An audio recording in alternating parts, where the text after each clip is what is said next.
Charlie and Natasha for Kracht Amsterdam, and it is chipper time. So today's workout is a classical chipper. As fast as you're gonna do the following amount of work.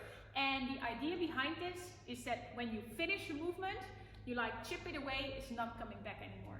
So the order of the movements is, you're gonna start with a 90-second plank hold. That will be a classical elbow plank, and I'm gonna of course run you through the movement standards in a bit. Then you will go for 80 Russian twists, where you can optionally use weight, such as a dumbbell, a kettlebell, or a bottle of water. Then we have 70 dumbbell or kettlebell swings, and if you don't have that weight available, it will be a good morning. Then we have 60 jumping air squats. Then we have 50 sit-ups, and then we have 40 burpees. So we're ending with a bang. Now, before we're starting with those standards, I want to warm up together, and in that warming up, we're gonna do the first round again together, both Natasha with the demo as well as you at home.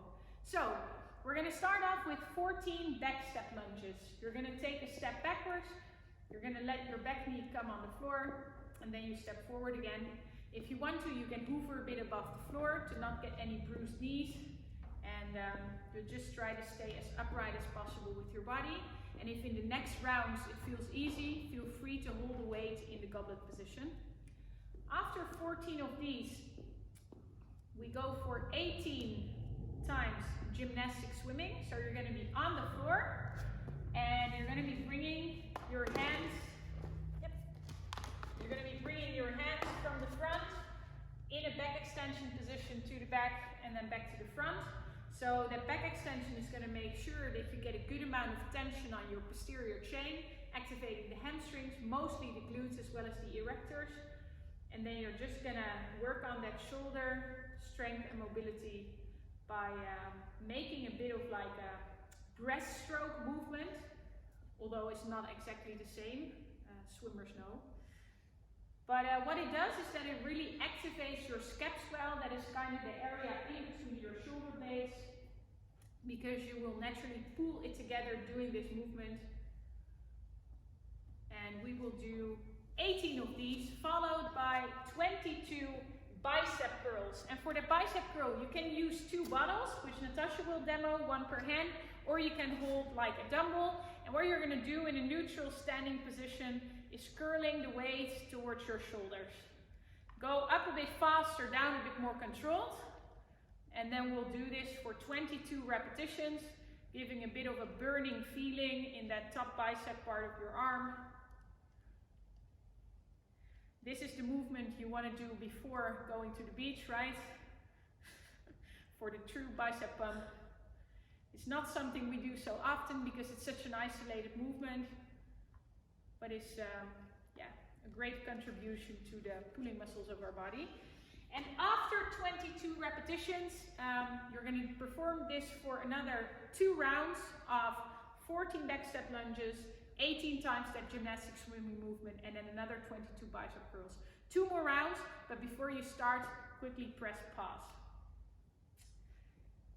And then after this first warming up, we have mobility. And in the mobility, we're going to hold each position for 30 seconds, starting with the lizard with your left leg in front. So you're going to take a large step forward. You're going to bring your back knee to the floor, and then your elbows will go down. The clock is ticking. We're going to hold this position for 30 seconds. Now you see us performing these lizard and pigeon movements quite often as mobility, and that is because it's so good to like loosen up the hip area, and we are afraid that with all the sitting that is more stiff than usual. So this is just a great way to release the tension a bit. For 3, 2, 1, and then we're switching sides. So a large step forward with right, elbows down again, and we're in position and hold. And what you kind of want in this position is to bring your chest as low to the floor as possible, and then especially the inside elbow is a good indicator of how low you're sinking. So the inside elbow, you're going to try to get all the way down. And then you kind of want to let just gravity do the work. Just let the gravity pull your body down close to the floor. We'll hold it for 3, 2, 1, and slowly come out of there. Ending with a standing standing straddle, you're going to be standing with a wide foot position, and then you're just going to bend over and lean as far forward as you can. And then this position we're going to hold. You might feel it in the crotch area, or pulling on your lower back, pulling in your hamstrings, and we're holding it again for a full 30 seconds. Having another 10 left. Keep on breathing, even though you're in a position with your head hanging down. All the way, the breath towards the belly. 3, 2, 1, and slowly roll up. I want you to do this for one other round. So 30 seconds lizard one side, 30 seconds with the other side, and then 30 seconds hanging in that standing straddle. And that brings us to the workout part. And the workout part is one by one going through the movements, and I would like to stick to the order that you see in the workout, starting with the plank. So the plank will be performed on the elbows. You're going to be making sure that your body is in kind of a nice hollow body position. So what would be wrong is when your hips are hanging too much. This is what we don't want to see. So kind of tuck your hips forward and get your back slightly round. And I want everybody to start in the foot position, but if you need to go to the knees at one point to make sure that the body position stays looking well, then you can always go there. Ideally, you're going to do this as an unbroken set, but if you need to take a break in between, that's fine as long as you accumulate 90 seconds in total. Then we have Russian twists. You can do that with no weight at all. If you bring your feet up and far away from you, it's the hardest position possible, but with your heels on the floor, it would become a bit more easy. And important is that you really twist at the upper body, so don't just like move the arms.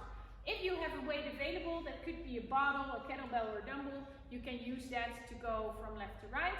And we're going to count 1, 2, 3, 4, just like that. 80 of those Russian twists, followed by 70 swings with a dumbbell or a kettlebell. And in that swing, you're hinging at the hip. So you want to hinge where the weight goes behind your legs, and then you're going to squeeze your bum to let the weight move up. You have to move the weight up as high as that is passing eye level, so far above the shoulders. With the kettlebell, it works exactly the same. And if you don't have a weight available, thank you, then we have bottles, for example, to make a weighted good morning. So what you do, you hold the bottle in front of your chest, and then the hip hinge becomes probably a little bit bigger, so you go as far down as you can with a straight back, and then you squeeze your butt, lift your chest to stand up. And especially that standing part needs to be quite explosive, so try to do it quick so that you simulate that swing as much as possible. Then we have 60 jump squats. Let's first go to a normal squat. This will also be straight away your scaled version. Hips below parallel, full extension in the top. And when you make it a jump squat, don't half-ass it, but actually try to reach as high and jump as high as possible off the floor. So you squat all the way and then you jump high. Now the moment that your feet land on the floor, you want immediately hinge and bend your knees so that you land as softly as possible. This is not just nice for you and all your joints, this is also nice for your neighbors that live below you. Then we have 50 sit-ups. In the sit-up, you're going to be placing your feet together in what we call the butterfly position. You touch the floor behind your head and in front of your toes.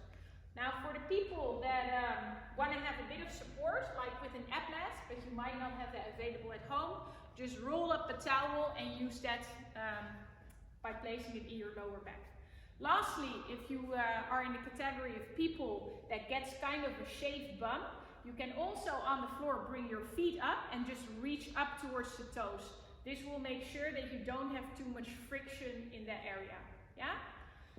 50 of those, and then we end, as I said, with a bang with 40 burpees. And in the burpee, I mean you all know, but we want to see the chest on the floor and going up with the jump and clap. This is just because Natasha likes it so much.